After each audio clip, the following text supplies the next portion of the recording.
Berapa kurs rupiah hari ini? Apakah Anda kaget melihat angkanya? Karena emang rupiah kita sekarang sedang mengalami rekor terburuknya sejak dari tahun 98. Makanya akhir-akhir ini suka muncul pertanyaan seperti yang ditanyakan bintang ini. Apa sih sebenarnya penyebab rupiah kita melemah? Apakah itu salah pemerintahan Om Jokowi ataukah itu salah si tukang bakso langganan kita yang akhir-akhir ini sering naikin harganya terus? Secara garis besar, faktor utamanya adalah karena perbaikan ekonomi Amerika Serikat. Singkat cerita, ekonomi Amerika ngalamin krisis dulu pada tahun 2008. Lalu mereka semenjak itu memperbaiki ekonomi mereka dengan berbagai kebijakan, sehingga hasilnya sekarang dolar menguat.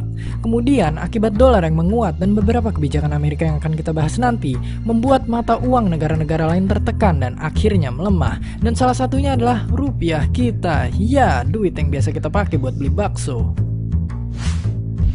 Amerika memperbaiki ekonominya dengan sebuah paket kebijakan yang bahasa ekonomi ribetnya adalah quantitative easing, yang pendeknya adalah menyuntikkan dana stimulus untuk membangkitkan gairah ekonomi mereka dari terpaan krisis.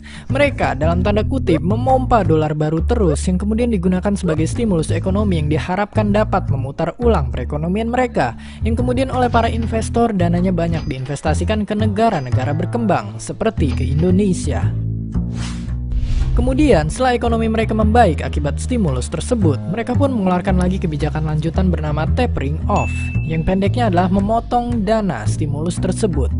Kemudian, karena dana stimulus tersebut dipotong, banyak dari para investor akhirnya hengkang dan pulang ke Amerika lagi, membuat dolar jadi pulang kampung.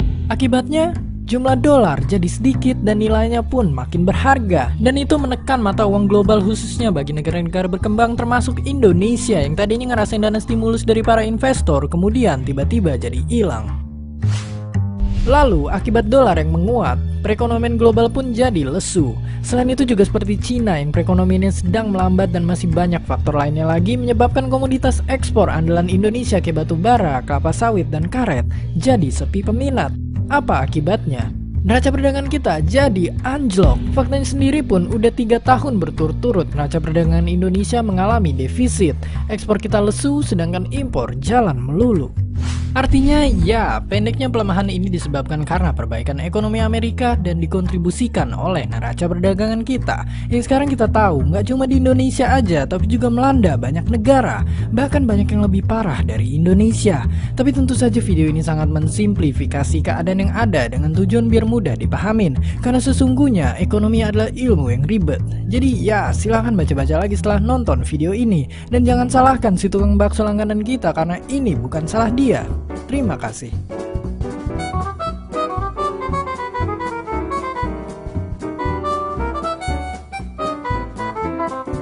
Hit the like button and comment below, and of course, don't forget to subscribe.